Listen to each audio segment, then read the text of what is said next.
Considere que os poucos minutos para seu horário de pausa para o almoço, concedido em lugar de trabalho, estão prestes a acabar. Inoportunamente, hoje, você precisa enfrentar uma gigantesca fila para quitar sua dívida com a companhia elétrica da cidade.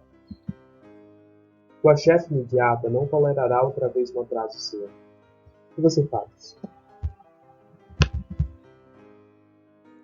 Em dilemas do cotidiano como esse, dedica-se atenção às diferentes dimensões envolvidas ao mesmo tempo. Isto é, provavelmente você irá buscar uma forma de pagar o boleto quase atrasado e de também chegar na hora delimitada pela sua chefe naquele dia. Para tanto, será necessária a opção por um caminho alternativo. Explicar seu delicado drama para o próximo na espera, ou então para o próprio operador de caixas é tipicamente a solução para muitos.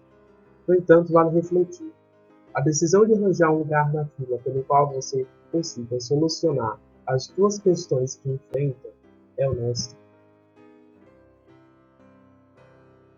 O Brasil é conhecido globalmente como o país do jeitinho. Em 1986, Roberto da Mata disserta pela primeira vez sobre o assunto no livro O que faz o Brasil Brasil. Nessa obra, define-se o jeitinho como um modo de navegação social associado à estratégia de desgarre da burocracia pública.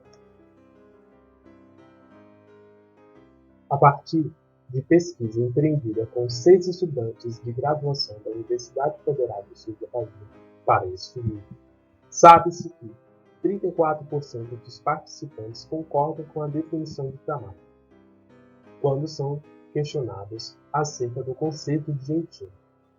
Por outro lado, cerca de 84% entendem a prática como método de manutenção de poder das parcelas socioeconômicas mais privilegiadas e de sobrevivência dos estratos menos favorecidos.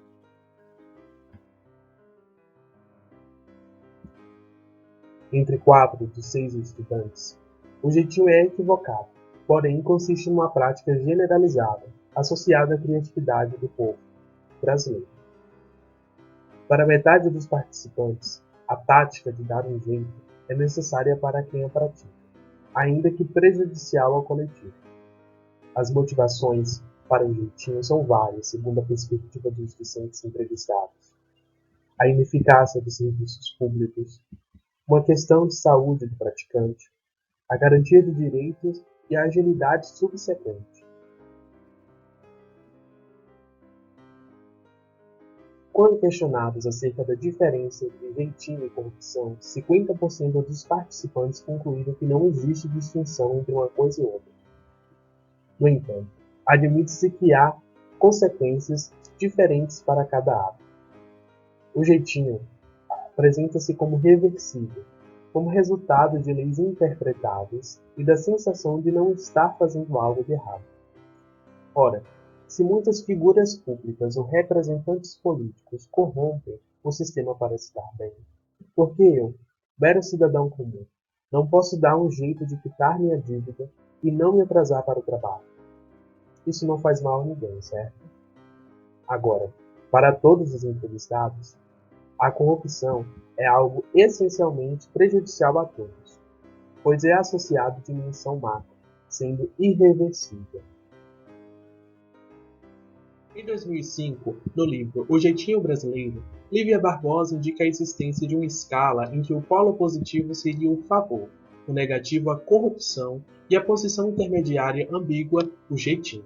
Para a autora, a diferença entre o jeitinho e a corrupção reside na vantagem material, comumente o dinheiro. No jeitinho, dificilmente evidencia-se tal elemento. Na mesma obra, Barbosa percebe o jeitinho como um forte componente de identidade social, a partir da observância aos resultados de pesquisa empreendida pela própria autora com distintos participantes.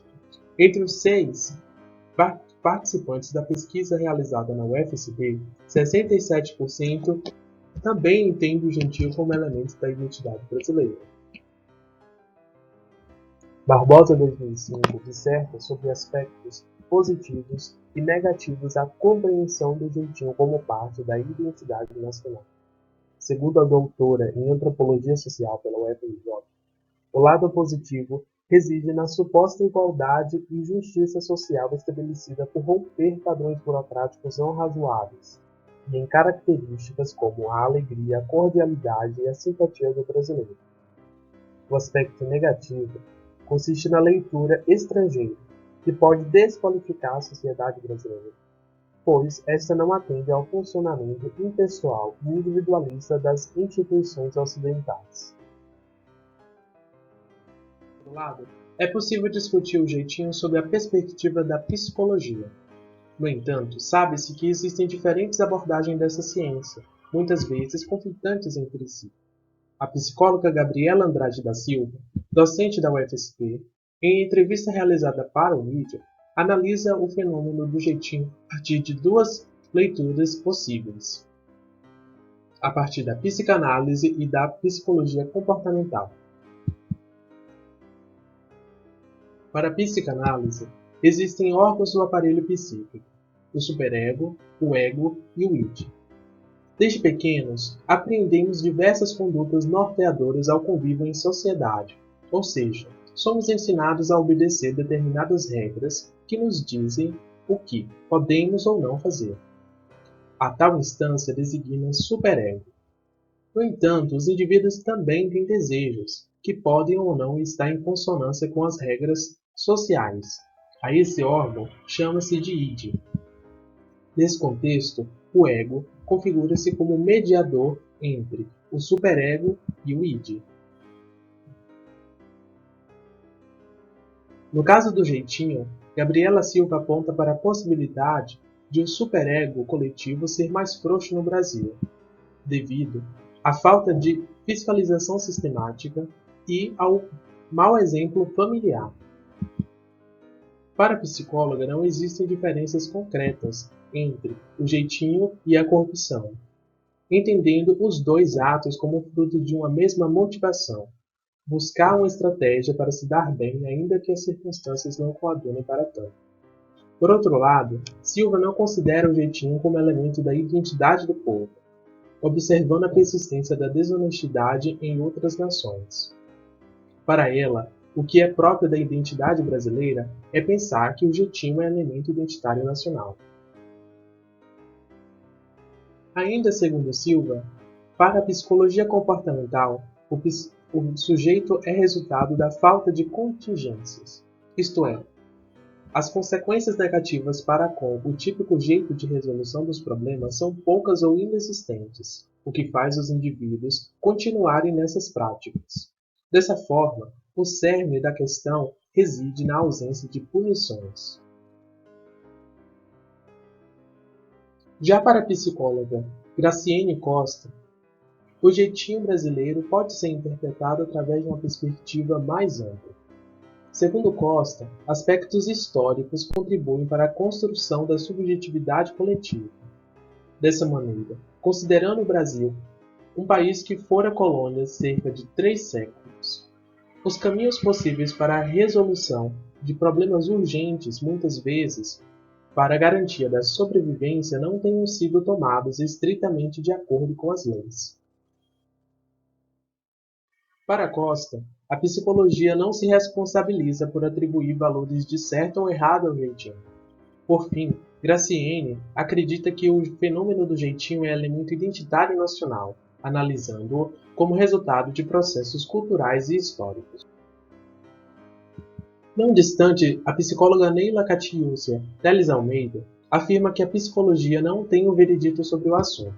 Ainda assim, Almeida acredita que o jeitinho consiste em uma estratégia saudável realizada entre os brasileiros para que seus objetivos sejam alcançados.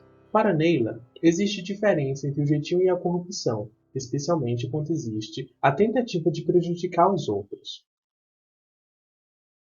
Nesse sentido, Almeida pensa que o fenômeno do jeitinho brasileiro indica o descompasso cultural/coletivo da sociedade, visto que existem pressões históricas e culturais que coagem para tanto. Neila confirma o jeitinho como integrante da identidade brasileira, considerando a psicologia comportamental. Sem dúvidas, o jeitinho consiste em uma prática regular entre os brasileiros. Nesse sentido, percebe-se que Níveis brandos de desonestidade são aceitáveis culturalmente. Segundo a perspectiva das ciências sociais, é possível distinguir o jeitinho da corrupção e do favor, assim como o senso comum diferencia. Na psicanálise, estipula-se a hipótese de um superego frouxo. Na psicologia comportamental, acredita-se que o comportamento do jeitinho é reforçado na sociedade. Também é possível entender o fenômeno segundo perspectiva histórica, de constituição da cultura brasileira. Ainda assim, conclui-se que o jeitinho é um assunto complexo, que permite diferentes interpretações.